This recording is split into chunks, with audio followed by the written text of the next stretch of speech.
한 주간 안녕하셨습니까? 우리로 하나님을 예배할 수 있게 하셔서 감사합니다.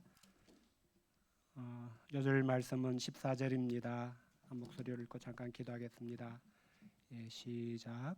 그러므로 주께서 친히 징조를 너희에게 주실 것이라.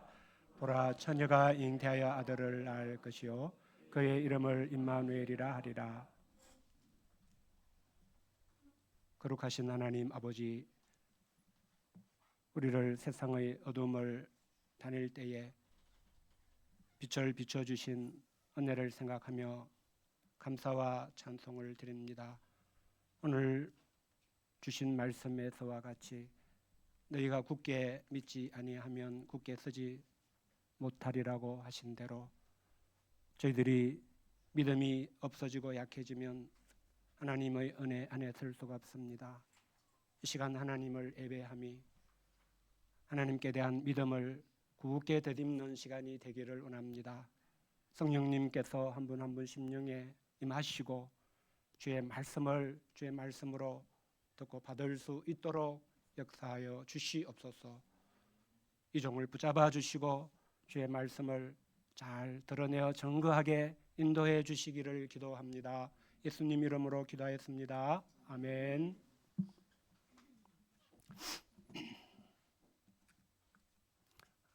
여러분들은 우리 사회를 이렇게 겪으면서 성탄절을 앞두고 어떤 느낌을 받고 있는지 궁금합니다.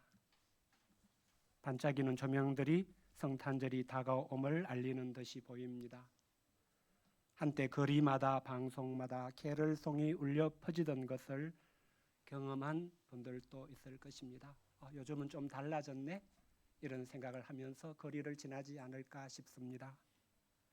어느 사이엔가 우리 사회의 성탄절에 대한 이미지가 달라지는 것 같습니다. 성탄절은 구주 예수님의 성탄의 복음을 누구나 말하고 누구나 들을 수 있는 그런 절기였는데 더 이상은 아니게 된 것 같습니다. 그러나 아쉬워할 필요는 없을 것입니다. 살아계신 하나님의 뜻 안에 굳게 서 있는 참된 신자들에게는 늘 길이 있고 늘 하나님이 주신 맡기신 할 일이 있기 때문입니다. 우리는 변하는 세상 속에 살지만 하나님은 언제나 변하지 않으시고 하고 계시는 일이 있으십니다. 어떤 때에 보면 하나님이 하시는 그 일은 별 의미가 없어 보이고 하나님 혼자만의 짝사랑처럼 보일 때도 있는 것 같습니다. 그 일은 우리가 지난주까지 공부한 창세기에서 줄기차게 배울 수 있었던 일이었습니다. 그 일은 우리를 그냥 두면 하나님에게로부터 한없이 멀어져서 멸망할 수밖에 없는 것을 아시기에 우리를 구원하시기 위해서 하나님이 하시는 일입니다. 그 일은 바로 우리와 함께 하시기를 원하셔서 하나님이 하나님의 열심으로 이루어 가시는 일입니다. 이번 성탄절에는 우리와 함께 하시는 하나님, 한마디로 우리의 임마누엘이 되기를 원하시는 하나님에 대해서 배우며 은혜를 나누고자 합니다. 이때 우리가 하나님께 대한 참된 믿음과 은혜 위에 굳게 설 수 있기 때문입니다.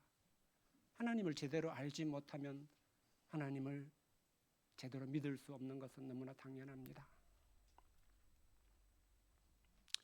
우리가 믿음에 굳게 서는 가운데 우리 각자의 존재가 말이 아니라 삶의 모습으로 하나님이 함께 하시는 것이 무엇인지를 주위의 세상에 알게 하는 사람, 그래서 하나님이 기뻐하시는 그런 세상의 빛들이 될 수 있기를 기도합니다.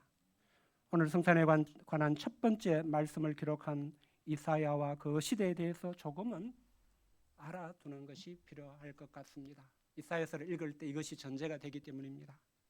이사야는 BC 745년부터 680년까지 활동한 남쪽 유다 왕국의 선지자였습니다. 그가 활동하던 시기에 북쪽 이스라엘 왕국은 아수르에 의해 멸망했습니다.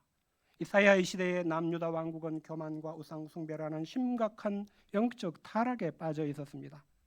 하나님은 비유로 말씀하시기를 내가 포도원을 짓고 좋은 포도나무를 심었는데 포도나무인 이스라엘은 공의와 의라는 좋은 열매를 맺지 못하고 덜 포도를 맺었다고 단식하십니다.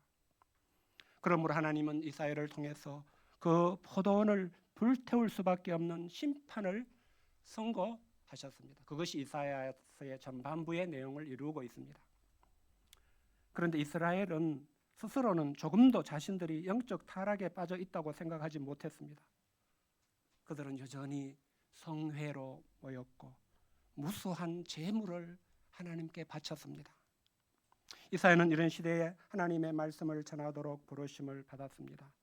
이사야의 소명은 하나님의 말씀을 전하더라도 듣는 자들이 말씀을 듣고 깨닫지 못하게 전하는 이상한 소명이었습니다. 이는 그들이 하나님의 말씀을 듣고 깨달아서 회개하고 구원을 얻게 해서는 안 되었기 때문이었습니다. 참 희한한 소명이죠. 오히려 이사야가 전하는 말씀을 들으면 들을수록 듣는 자들이 더 완악해지게 해야 하는 그런 소명이 사실 이사야 선지자의 소명이었습니다. 이렇게 해야 되는 것은 하나님이 포도원을 불태우기로 작정하셨기 때문에, 다시 말해 그들이 반드시 심판을 받게 해야 되기 때문에 하나님 이사야에게는 그런 특별한 소명을 주셨습니다. 왜 이렇게까지 하셨을까? 우리가 아는 것과 좀 다르지 않습니까? 하나님께서 이렇게까지 하라고 하신 것은 하나님의 심판을 통해서만 비로소 이사야가 말하는 남은 자들이 나올 수 있기 때문이었습니다. 정말 정신을 차리고 하나님밖에 없구나, 하나님께 애통하며 돌이키는 남은 자들은 심판을 통해서만 나올 수 있기 때문에 이사야 시대는 하나님이 그렇게 하게 하셨던 것을 우리가 알고 있어야 됩니다. 그런 점에서 이사야 말씀은 실은 언젠가 심판을 통해 비로소 정신이 들고 애통하게 될 남은 자들을 위한 복음이었습니다. 우리에게 이사야서의 말씀을 하나님의 말씀으로, 우리가 이사야의 말씀을 하나님의 말씀으로 들을 수 있다면 우리가 어떤 사람이기 때문일까요? 우리가 신라곤의 세상에서 겪은 심판과 같은 재난과 고난들을 통해서 세상에 대한 소망이 참 소망이 아니고 우리 하나님께만 참된 소망이 있구나 깨달을 수 있게 된 하나님의 은혜 때문일 것입니다. 애통하며 가난한 마음으로, 겸손한 마음으로 하나님께 돌아올 수 있었기 때문에 우리가 이사야서와 같은 어려운 말씀을 읽을 때도 은혜를 받을 수가 있게 되는 것입니다. 하나님 이런 것을 말씀하려고 하셨구나, 이것이 보이게 되는 것입니다. 늘 말씀드리듯이 하나님께서 우리가 이렇게 되도록 함께 하시고 긍휼을 베푸셨기 때문입니다. 그렇기 때문에 그 반대면도 좀 생각해야 됩니다. 만일 우리 중에 난 요즘 하나님의 말씀이 하나님의 말씀으로 잘 들리지 않는 것 같아, 하나님 무슨 말씀을 하셔도 회개하고 싶은 생각도 안 들고 찬송하고 싶은 마음도 안 드는 것 같아, 그런 분이 있다면 오늘 말씀 들으면서 정신이 번쩍 들어야 될 것입니다. 오늘 말씀은 하나님은 우리에게 어떤 일을 하고 계시는 분이신가, 우리는 이 하나님 앞에 섰던 사람인가 깊은 자기 발견을 반응으로 요구하는 말씀입니다. 우리가 이 말씀 앞에 서는 가운데 구주 예수님의 성탄의 은혜가 성탄절에 우리 마음에 더 깊이 임하게 되는, 우리를 돕는 말씀이 될 수 있기를 기도합니다. 오늘 본문 이사야 7장에는 성탄하신 예수님의 이름이 될 임마누엘이라는 말이 성경에서 처음으로 나옵니다. 그런 점에서 오늘 말씀은 우리 주 예수님의 성탄에 두신 하나님의 뜻을 알려주는 중요한 단서가 되는 말씀입니다. 성탄의 본질적인 의미가 무엇이냐 하는 것입니다. 그래서 메리 크리스마스, 해피 뉴 이어, 즐거워하고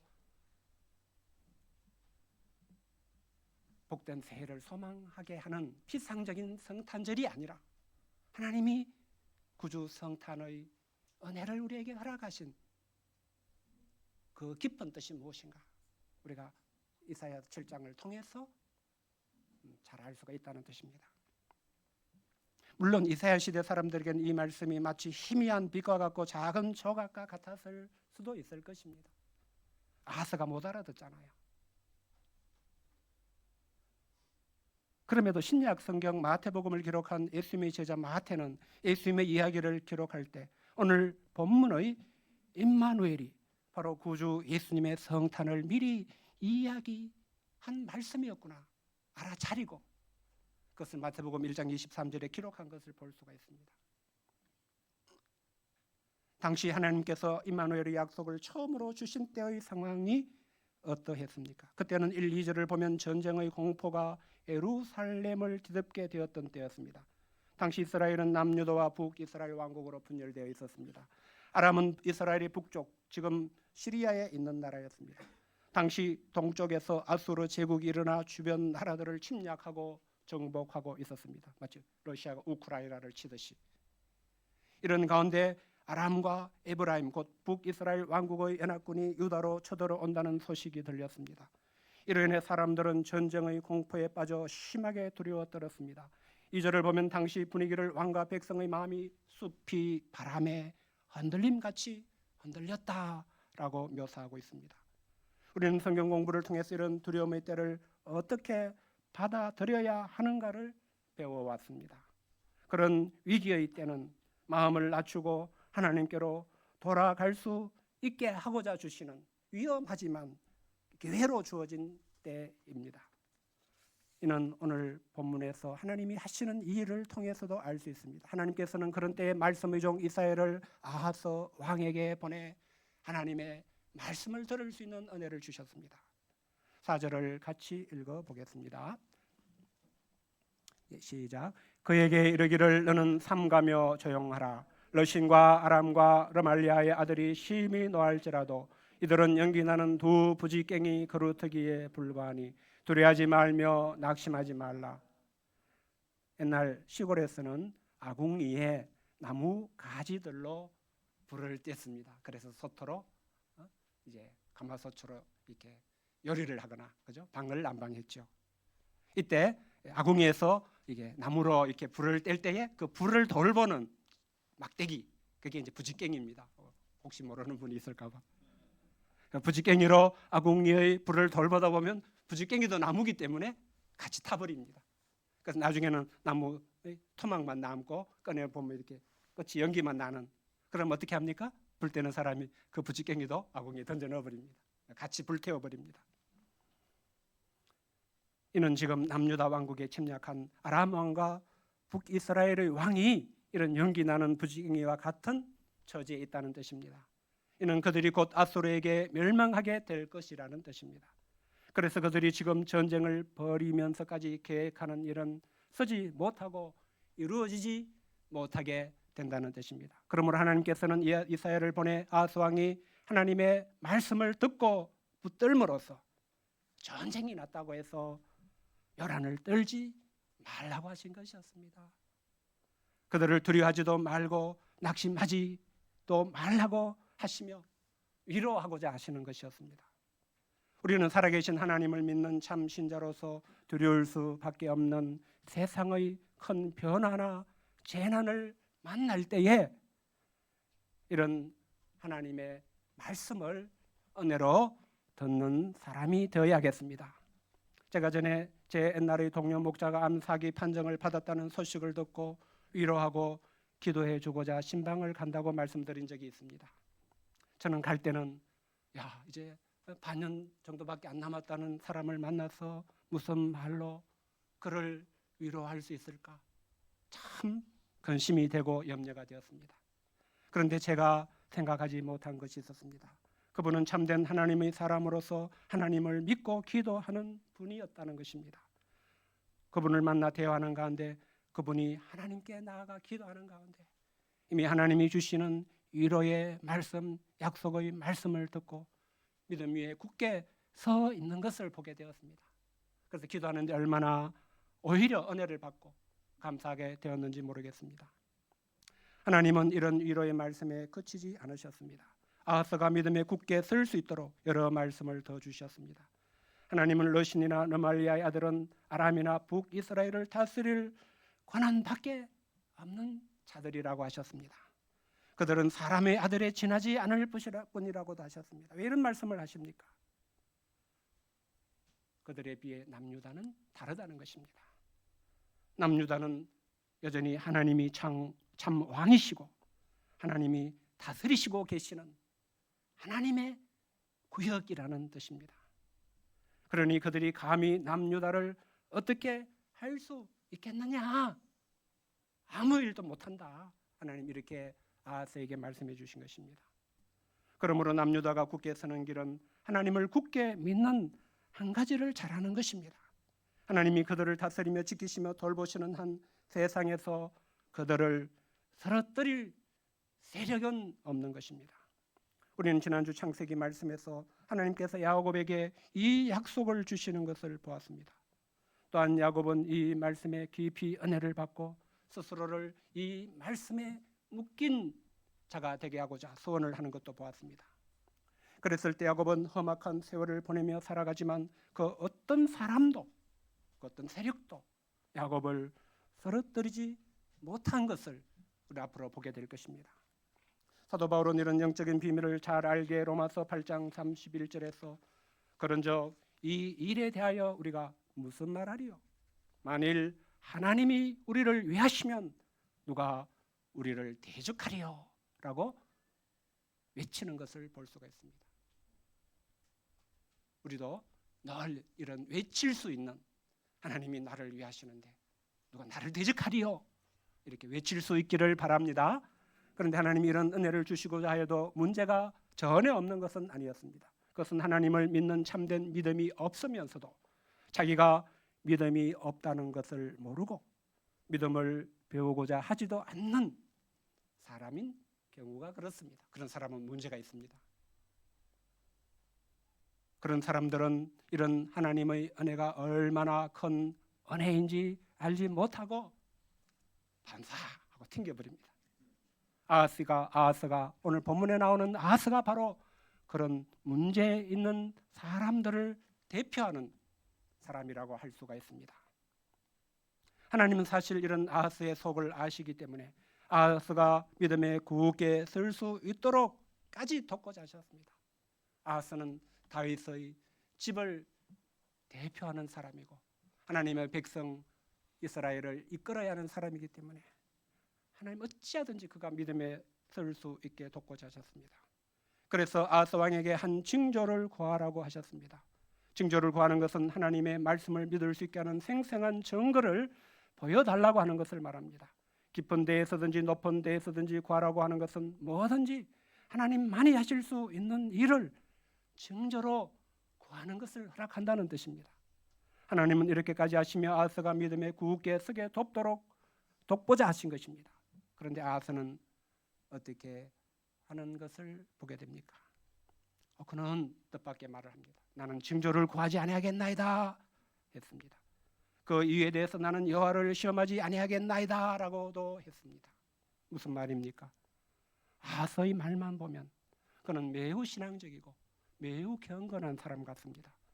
자기는 징조를 구하지 않아도 되는 믿음이 있는 사람이라고 하는 것 같습니다. 자기는 하나님을 시험해야 할 정도로 그렇게 불신에 신음하는 그런 사람은 아니라고 나를 어떻게 보느냐고 하는 것 같습니다. 그러나 아하스가 이렇게 말하는 것은 무엇 때문입니까? 그러니까 정말 하나님께 대한 믿음이 있기 때문입니까? 그렇지는 않았습니다. 아하스는 사실 다른 인간적인 계획을 가지고 있었고 그것을 더 믿었기 때문에 내가 이렇게 하면 될 거야. 그것을 믿었기 때문에 이렇게 하는 것이었습니다. 아하스는 국제 정세에 대한 아람의 판단과 왕으로서의 정책이 있었습니다. 그런 게 있을 수 있습니다. 있어야 됩니다. 그리고 아하스는 그것이 남유다의 살 길이라고 생각했고 그렇기 때문에 하나님이 뭐라고 하셔도 그 생각을 바꿀 마음이 없었습니다. 문제는 왕으로서 왕의 위치와 자리에서 해야 될 일이 있고 잡아야 될 방향이 있을 수 있지만 그래도 참 왕이신 하나님이 말씀하시면 자기를 비우고 하나님을 따를 수 있으면 좋은데 아하스는 그렇지 못했습니다. 우리는 어떻습니까?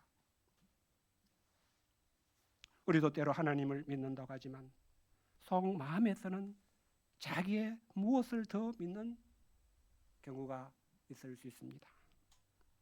이런 때는 하나님의 말씀이 들리지 않게 되고 듣는 신용을 할지라도 실은 듣지 않는 것으로 항상 행동하게 됩니다.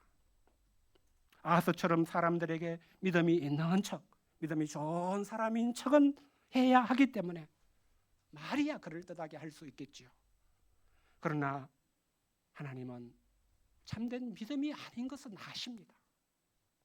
참된 믿음인 것은 혈루증을 앓던 여인이 옷자락만 만져도 아시지만 참된 믿음이 아닌 것은 어떤 연기를 하고 어떤 말을 하고 어떤 기도를 하고 어떤 행동을 할지라도 사람은 속일 수 있어도 하나님은 속일 수 없습니다. 하나님은 오직 하나님을 굳게 믿는 사람만을 굳게 서게 해주십니다. 그리고 이 진리 앞에 항상 겸비해야 됩니다. 아하스를 보면 하나님이 아무리 하나님이 다 아시는 상황을 말씀해 주시고 믿음에 굳게 서도록 돕고자 하셔도 자기를 더 주장하고 고집하는 완악한 사람의 대표자입니다. 우리 같으면 이런 아하스를 알면 어떻게 하게 되겠습니까? 아무리 말해 주어도 말을 안 듣는 사람은 포기할 수밖에 없습니다. 그래, 네 생각대로 살아라. 그 책임은 어차피 네가 지게 될 거니까. 이렇게 할 수 있습니다. 만일 하나님께서 우리와 같으시면 아하스를 어떻게 하는 것이 맞겠습니까? 아하스 같은 사람은 어떻게 처분하는 것이 맞는다고 생각하십니까? 더 이상 그를 돕기를 멈추시고 니도 네가 아니라고 하니까 알았어, 그만하자. 로마서 1장에서 배운 대로 그 상실한 마음대로 버려두어야 하는 것이 맞을 것 같습니다.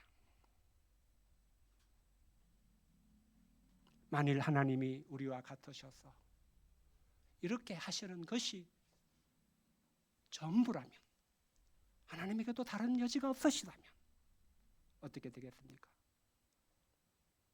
우리 중에는 아무도 구원의 희망이 있는 사람은 없을 것입니다. 감사하게도 하나님은 사람이 아니십니다. 하나님은 거룩하신 하나님이십니다. 하나님께서는 바로 이 지점에서 놀라운 일을 하셨습니다. 그것이 오늘 이사야 7장에서 임마누엘에 대해 약속하시면서 자기를 나타내신 것이었습니다. 하나님은 아하스에게 그렇게 교묘하게 거절당하셨음에도 물러서지 않으셨습니다. 우리가 이제 14절을 같이 읽어보겠습니다. 14절 시작. 그러므로 주께서 친히 징조를 너희에게 주실 것이라. 보라, 처녀가 잉태하여 아들을 낳을 것이니 그 이름을 임마누엘이라 하리라. 하나님께서는 그런 아하스에게 임마누엘을 약속하셨습니다. 그런데 이사야는 그러므로 이 약속을 주셨다고 말씀합니다. 그러므로란 어떤 뜻입니까? 아하스가 이 약속을 받을 만해서, 받을 만한 어떤 작은 믿음이라도 있었어, 하나님 보시기에 너무 이뻐서 하시는 약속이 아니라는 뜻입니다. 우리가 살펴보았듯이 아하스는 완악했습니다. 하나님을 믿지 않았습니다. 하나님을 믿지 않으면서도 믿는 척 외식하기까지 하는 사람이었습니다.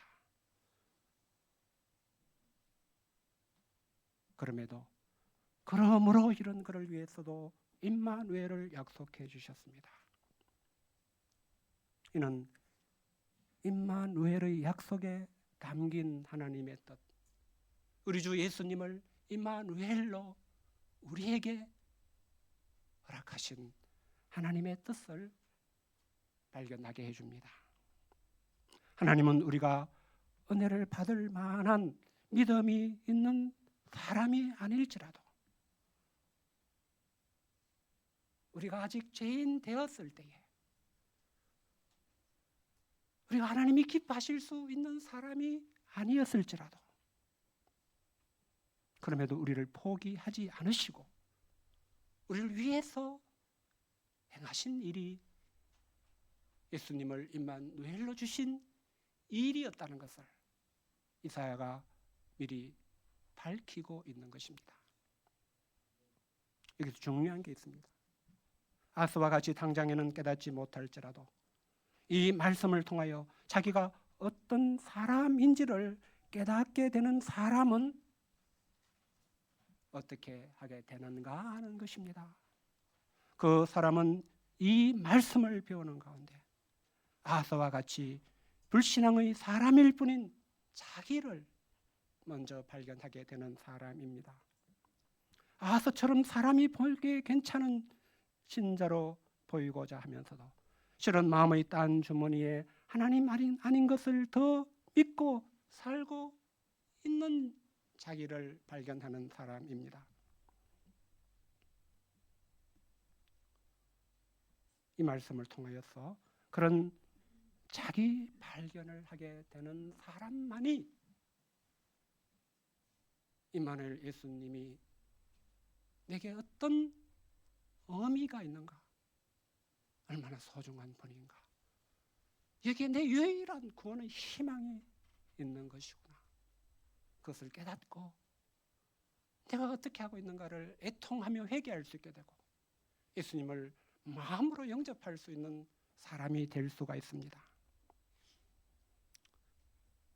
그런 사람들은 성탄절이 돌아올 때마다 임마누엘의 예수님을 생각하면서 다시 그 예수님을 마음의 중심에 모시면서 한 해 동안 내 마음에 스물스물 기어 들어온 기생충 같은 아스들을 쫓아내고 다시금 하나님 원하시는 믿음에 굳게 서서 하나님을 기쁘시게 하는 사람으로 자기를 갱신하는 사람이 될 수가 있습니다.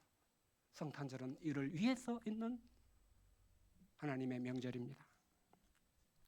임마누엘을 약속하신 하나님, 우리에게 구주 예수님의 성탄을 허락하신 하나님은 어떤 분이십니까?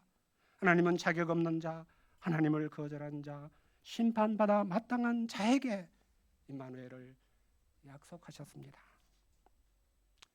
임마누엘의 뜻은 마태복음 1장 23절에서 곧 배우겠지만 하나님이 우리와 함께 계시다라는 뜻입니다. 임마누엘을 약속하신 하나님은 결국 불가항력으로 우리와 함께 하시고자 일하시는 하나님이십니다. 우리가 오늘 말씀을 통해서 하나님이 이런 분이시라는 것이 우리 구원의 유일한 희망이라는 것을 알게 되면 좋겠습니다. 하나님이 이런 분이 아니시라면 우리 중에 구원 얻을 수 있는 자는 아무도 없을 것이고 나도 구원을 받을 수 없었구나라는 것을 발견하면 좋겠습니다. 우리에게 있는 것은 그저 우리의 거절, 우리의 불신앙, 우리의 교만, 우리의 우상 숭배로 인해서 세상을 방황하다가 죽고 죽는 길밖에 없을 것이기 때문입니다. 다행스럽게도 하나님께서는 오늘 말씀을 통해서 이런 우리와 함께 하시기를 포기하지 않으시는 하나님이라고 알려주십니다. 하나님은 사실 창세기 3장의 인간 범죄 사건 이후부터 우리를 죄와 죽음에서 구원하실 구원자 예수님을 여자의 후손으로 보내실 것을 약속하셨습니다. 이 약속을 이루시기 위해 우리가 창세기에서 배웠듯이 하나님은 불가항력의 사랑으로 여자의 후손을 위한 계보가 이어지도록 일하셨습니다. 가인이 아벨을 죽였다고 해서 포기하지 아니하시고 아벨 대신에 셋을 여자의 후손의 계보를 잇는 자로 다시 주셨습니다. 노아 시대에도 한 사람밖에 남지 않았을지라도 포기하지 않으시고 그 한 사람을 통해서 새로운 일을 시작하셨습니다. 아브라함과 이삭과 야곱의 하나님이 되셔서 그 일을, 우리 함께 하시는 하나님이 되시기 위한 일을 계속 하셨습니다. 이사야 시대와 같이 심판을 정하신 시대에도 아하스와 같은 불신앙의 사람에게도 함께 하시는 하나님이 되시기를 포기하지 않으시고 일하셨습니다. 하나님은 이사야를 통해 임마누엘을 약속하신 후 700년이 지나서 우리 주 예수님의 성탄을 이루셨습니다. 성탄절이 다가옵니다. 예수님의 성탄은 우리가 하나님을 찾을 때 우리를 찾아오신 사건은 아닙니다. 예수님의 성탄은 우리가 죄인 되었을 때, 우리가 하나님과 오히려 원수 되었을 때, 우리의 힘으로는 도저히 하나님을 알지도 못하고 찾을 수도 없을 때에 친히 먼저 우리에게 찾아오신 사건입니다. 그러므로 우리는 예수님의 성탄 앞에서 어떻게 하면 좋겠습니까? 먼저는 아하스와 같은 모습들이 있다면 애통하며 회개하는 것이 좋겠습니다. 그러므로서 예수님이 우리 각자의 임마누엘이 되어주신 은혜를 더 깊이 영접하고 누리는 그런 우리가 될 수 있으면 좋겠습니다. 돌아보니까 하나님께서는 1985년 성탄절에 제게 이런 첫 성탄을 허락하셨던 것 보게 됩니다. 그 이후도 매해마다의 성탄절을 통해 이런 성탄의 은혜를 갱신하게 하고 계심을 보게 됩니다. 제가 금년 성탄절에도 내 안에 기생충처럼 들어와 살고 있는 아하스를 찾아내고 다 쫓아내고 오직 예수님만이 나의 임마누엘이 되실 수 있게 하기를 원하고 기도합니다. 우리는 대부분 오랜 성경 공부를 통해서 예수님이 자기의 임마누엘이 된 사람들의 이야기를 많이 배워서 알고 있습니다. 대표적으로 예수님의 12 제자들이 그렇습니다. 우리는 그들이 예수님을 영접함으로 예수님이 자기의 임마누엘이 됨으로 말미암아 얻게 된 구원과 모든 삶의 은혜를 볼 수 있습니다. 그 인생의 아름다운 변화를 볼 수 있습니다. 구더기처럼 살다가 썩어버리지 않고 예쁜 나비가 되어서 비상했던 그들의 삶을 볼 수 있습니다. 그들이 궁창의 별과 같이 얼마나 빛나는 사람들이 되었으며 어두운 세상에 빛을 비추는 빛과 같은 사람이 되었는지도 알고 있습니다. 우리에게도 예수님의 성탄을 통해 임하게 되는 은혜가 다르지 않을 것입니다.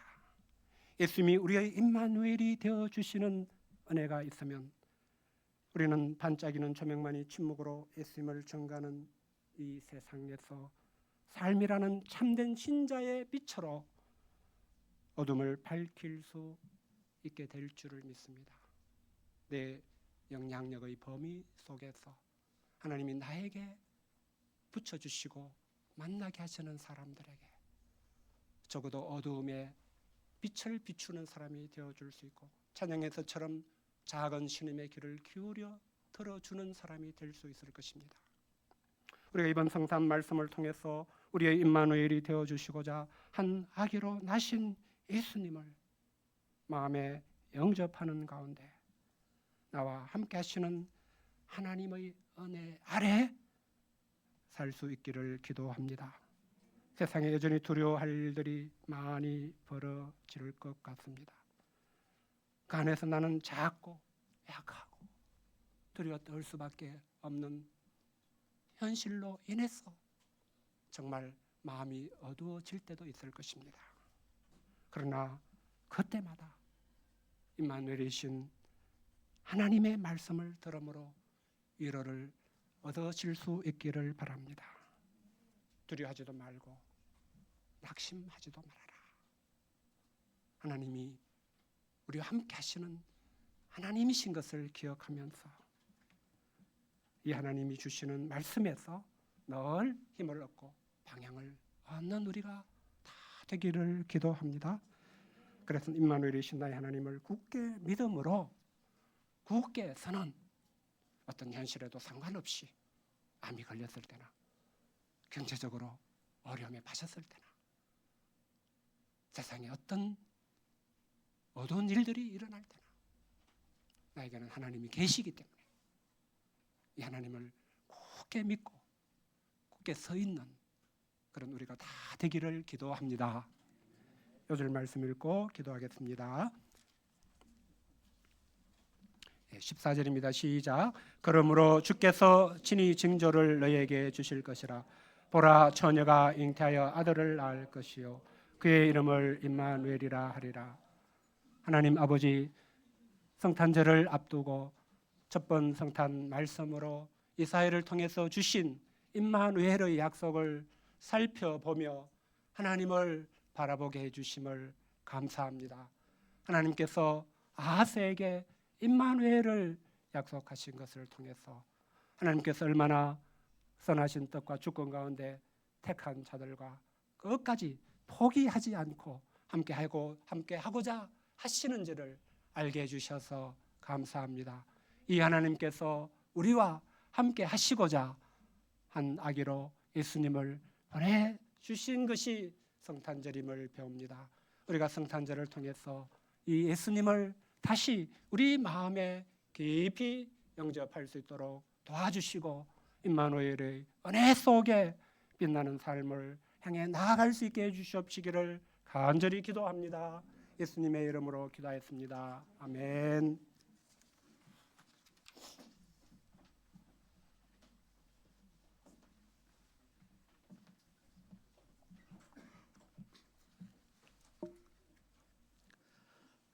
은혜로운 말씀 진심으로 감사합니다. 다 함께 찬송가 104장 찬송하시겠습니다.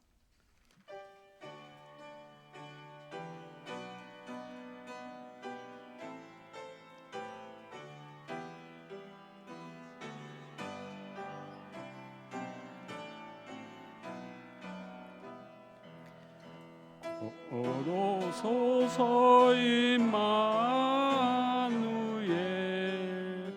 오구하소서 이스라엘 보로셀 고달파 메시아 기다립니다.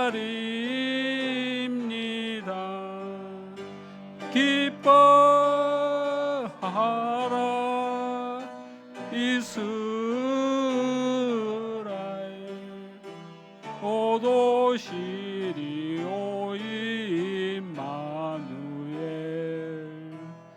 오도소서 지혜의 주 온 만물 질서에 주시고 참 진리의 길로 이사 갈 길을 인도하소서.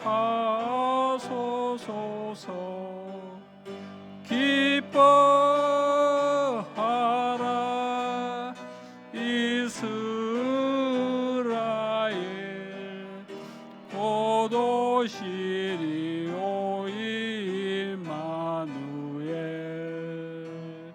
오도소 소망의 주 만백성 한마음 이루어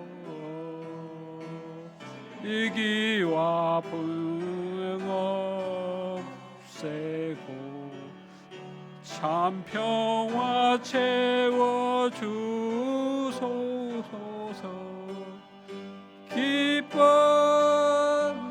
기뻐하라 이스라엘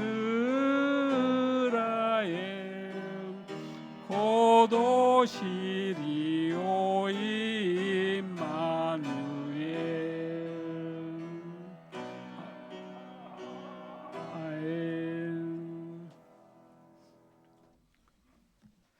헌금과 은혜의 시간입니다. 먼저 푸른 초장로의 김미경 목사님이 소감 발표한 후에 반주에 맞추어 준비한 예물을 하나님께 드리겠습니다. 이후 장재희 목사님의 감사 기도와 최도영 목사님의 광고와 축도가 있겠습니다.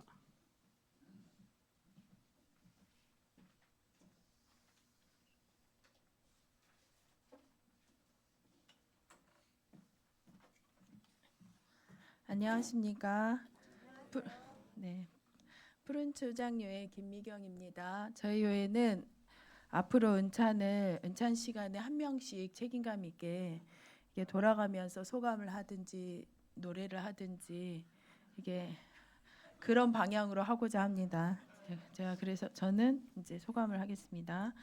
제목은 여호와 이레 하나님, 살아계신 창조주 하나님 아버지, 겸손과 사랑의 왕 예수님을 제 인생에 허락하사 허무와 열등감, 중오심, 두려움, 슬픔에서 젊은 날 구원하여 주신 은혜 감사 찬양드립니다. 이 시간 저의 인생에 먼저 찾아와 주사 가정을 이루신 사랑과 소망의 하나님을 생각하며 주의 귀한 소망을 품는 시간이 되길 기도합니다. 예수님의 이름으로 기도드렸습니다. 아멘. 구원의 은혜와 저의 결혼과 가정 사역 중심으로 썼습니다. JBF를 생각하면서 진지하면서도 유머가 있게 쓰려고 노력했습니다. 대초에 하나님이 천지를 창조하시니라. 창세기 1장 1절 이 말씀은 저의 허물을 단번에 몰아낸 말씀입니다. 20살 대학교 1학년 때 창세기 아카데미에 초대되어 이 말씀을 듣고 삶의 시작과 끝이 하나님께 있음을 알게 되었습니다. 창세기 1장 31절 하나님이 보시기에 심히 좋았더라는 한마디에 존재의 가치를 깨닫고 열등감이 사라지는 체험도 했습니다. 저는 이때 너무나 감동을 받아 3학년인 언니를 강권하여 바로 다음 날 우리 모임에 인도하였습니다. 하나님의 은혜로 저는 강포한 오빠에 대한 미움과 두려움에서 벗어날 수 있었습니다. 가정의 화목을 깨고 동네 깡패들과 어울리며 동생들을 괴롭히는 오빠로 인해 저는 우울했습니다. 20대에 원양어선을 탔던 오빠가 망망대해에서 거친 뱃사람들과 싸워 칼에 맞아 죽을 뻔했다는 소식을 듣고도 저는 조금도 슬퍼하지 않았습니다. 저는 오빠에 대한 상처로 묻 형제들에 대한 적개심이 있어 연애나 결혼에 관심이 없었습니다. 비 오는 날 우산을 씌워준 영문과 남학생이 차후에 도서관에 있는 저를 찾아왔는데 나가서 음료수를 같이 마시자고 했습니다. 저는 그래도 쳐다보지도 않았습니다. 목자님들에게도 아무도 소개시켜주지 말라고 진심으로 말씀드리기도 했습니다. 이런 제가 예수님의 십자가 사랑으로 오빠를 진심으로 용서하며 그의 영혼을 불쌍히 여기는 마음을 갖게 되었습니다. 시간이 좀 걸리기는 했지만 하나님의 은혜로 목자로 살기 위해 결혼에 대한 부정적인 마음을 극복하고 결혼을 하고자 마음을 바꾸게 되었습니다. 31살 마지막 날 스텝 사모님은 늦게라도 오늘 꼭 보자고 하셨고 거의 밤 12시 가까이에 만나 창세기 22장 말씀을 들었습니다. 리브가의 가겠나이다 라는 말씀을 쓱 내미시더니 결혼 이야기를 하였습니다. 저는 결혼 방향을 받아들이고 5일 뒤에 바로 갈렙 목자님과 해물탕 집에서 맞선을 보게 되었습니다. 좀 분위기는 안 맞는 것 같아. 네, 만나기 전 이름도 나이도 직업도 학벌도 아무것도 물어보지 않았습니다. 얼짱인지 얼꽝인지도 아무것도 궁금하지 않았습니다. 네, 주선해준 사모님께서 그래도 얼굴은 괜찮다고 말씀해 주셨는데 맞선을 보고 한 달 반 만에 결혼을 했고 5일 뒤 월급날에는 월급이 제대로 들어오지 않았습니다. 결혼 시작부터 광야 훈련, 만나 훈련이 바로 시작되었습니다. 저는 마음은 힘들었지만 하나님의 선하심을 믿고 말씀을 묵상하고 또 묵상하면서 소감을 쓰고 또 쓰면서 1,000만 원이 넘게 월급이 밀렸지만 말라기 3장 10절의 기초에 11조를 드리면서 나의 하나님을 만나고자 하였습니다. 이때 하나님은 회개함으로 크게 3가지 깨달음을 깊이 얻게 해주셨습니다. 지난 22년간의 결혼 생활 서로에 대한 이해 없이 오직 각자가 인격적으로 만난 예수님의 십자가 사랑 때문에 가정을 이루다 보니 불협화음을 낼 때가 적지 않았습니다. 역사를 섬기는 방식 거의 모든 부분에서 반대 의견을 내지만 감사하게도 유일하게 선교지에 헌금을 하거나 물질을 지원하는 부분에서는 다행히 의견 충돌이 없었습니다. 이상주의자인 저는 가정교회에 대한 높은 이상이 있어 매일 합심 기도도 하고 소감도 나누고 성경 공부도 가정에서 하길 원했습니다. 이런 모든 것들을 조금씩 해보았고 은혜도 있었지만 문제는 지속성이 없다는 것이었습니다. 주로 제가 원해서 시작했던 것이라 가장으로서 피곤함과 고민이 많았던 갈렙 목자님의 호응이 적어 불연속적이었던 것 같습니다. 헤어질 결심을 할 정도로 위기의 때도 있었지만 이런 저의 가정도 돌보시고 지금까지 함께 해주신 하나님의 은혜에 감사드립니다. 자녀 주경을 허락하사 기쁨도 누리게 하시고 위로하사 아름다운 장면들을 많이 허락해 주신 은혜에 감사합니다. 저는 사교육과 공부에 대한 부담을 주지 않고 아이를 양육하고 싶어서 어려서부터 책을 많이 읽어 주었습니다. 워싱턴 여동생의 산후 도우미로 갔을 때는 주경이에게 300권이 넘는 영어책을 읽어 주었습니다. 이후 다양한 예체능과 글쓰기를 지도해 많은 상을 받도록 지원했습니다. 그런데 고등학생이 된 주경이는 학업적 부담감과 잘 안 나오는 성적으로 인해서 제게 충격적인 한마디를 하였습니다. 엄마가 해준 게 뭐가 있어? 저는 순간 멍했습니다. 참 많은 걸 해준 엄마라고 생각했는데 착각이었나 봅니다. 강남 엄마 수준으로 못 해줘가지고 아이는 성적 스트레스 때문에 자신은 살 가치가 없다는 말도 종종 하였습니다. 이때 제가 많이 해준 말은 사람만 있어, 사람만 있으면 할 일이 있어 라는 말이었습니다. 대학생이 된 딸과의 관계는 쉽지 않았습니다. 말씀 톡을 보낸 어느 날 더 이상 이런 것을 보내지 말라고 아이는 싸늘하게 말했습니다. 아이는 연애도 하고 싶어 했습니다. 동네 교회를 다니는 딸과의 관계가 쉽지 않았고 그래도 저는 오병이어 식사 모임, 음악회, 여름 수양회 등에 담으면서 모 교회와의 관계를 중히 여기도록 하였습니다. 8월 초에는 아이가 섬겼던 교회의 고등학생이 갑작스럽게 세상을 떠남으로 인해 아이는 큰 충격과 슬픔과 자책에 빠지게 되었습니다. 좀 더 연락하고 자신이 챙겼어야 했는데 그러지 못했다는 것이었습니다. 저는 아이와 함께 8월달 함께 슬퍼하고 눈물 흘리며 매일같이 합심 기도하고 말씀을 나누었습니다. 십자가 예수님의 복음을 전하며 얼마나 많은 아이들이 힘들어하는지 아이가 알기를 바랐습니다. 아이가 목자의 심정을 덧입도록 격려하며 도왔습니다. 차차 아이는 떠난 아이의 추모관을 찾고 안정을 찾았습니다. 최근에는 내 인생의 멘토는 누구일까 생각하다가 식탁에 마주 앉아 아이에게도 너의 인생의 멘토가 있느냐고 물었습니다. 이때 주경이는 엄마가 멘토지 라고 망설이지 않고 말했습니다. 순간 다시 멍해졌습니다. 10대 때는 엄마가 해준 게 뭐가 있냐고 원망했는데 정말 놀라운 관계의 발전입니다. 이제 아이와 내밀한 이야기도 할 수 있었습니다. 아이는 분별력이 생겼는지 연애를 하고 싶어 했는데 미술관에 같이 가자고 하는 남학생의 데이트 신청도 거절하고 같이 밥을 먹자고 하는 남학생들의 찝쩍거림도 다 잘라내고 있다고 했습니다. 자신이 정말 얼마나 많은 스트러글을 하고 있는지 엄마는 모를 거라고 했습니다. 덧붙이기를 그들은 하나같이 하나님을 믿지 않는다고 말했습니다. 사실 저는 자녀의 결혼에 대해 믿음이 없어서 정말 기도를 많이 하고 있었습니다. 창세기 22장 이삭을 번제로 드리고자 순종한 아브라함을 보면서 자녀의 결혼에 대해서도 여호와 이레의 하나님을 믿어야겠다는 생각을 하였습니다. 창세기 1장 인간 창조 사역을 하나님께서 더 이상 하지 않고 가정에 맡기셨다는 말씀이 놀랍게 다가왔습니다. 가정에 자녀를 허락하사 예배로 하나님을 섬기도록 하는 것이 창조주 하나님의 뜻이라고 한 말씀을 마음에 담았습니다. 여전히 갈 길이 멀지만 가정교회를 통해 하나님의 뜻을 이루고자 하시는 소망의 하나님을 생각합니다. 얼마 전 깨닫게 되었습니다. 오빠가 제 인생 문제인 것을 하나님께서 아시고 연하 남을 남편으로 허락하셨다는 것을 귀한 창세기 말씀으로 하나님을 알게 하시고 하나님의 뜻 가운데 가정을 이루게 하사 저희 가정을 돌보시고 인도해 주신 하나님의 사랑과 은혜를 되새기는 시간을 주셔 감사합니다. 12월 성탄의 계절 우리 가정의 참 예배의 대상이 되시는 구원자 예수님께 경배하며 사랑과 섬김을 즐겁게 나누길 기도합니다. 한마디 하나님을 기쁘시게 하는 가정교회로 성장해 나가길 기도합니다. 아멘.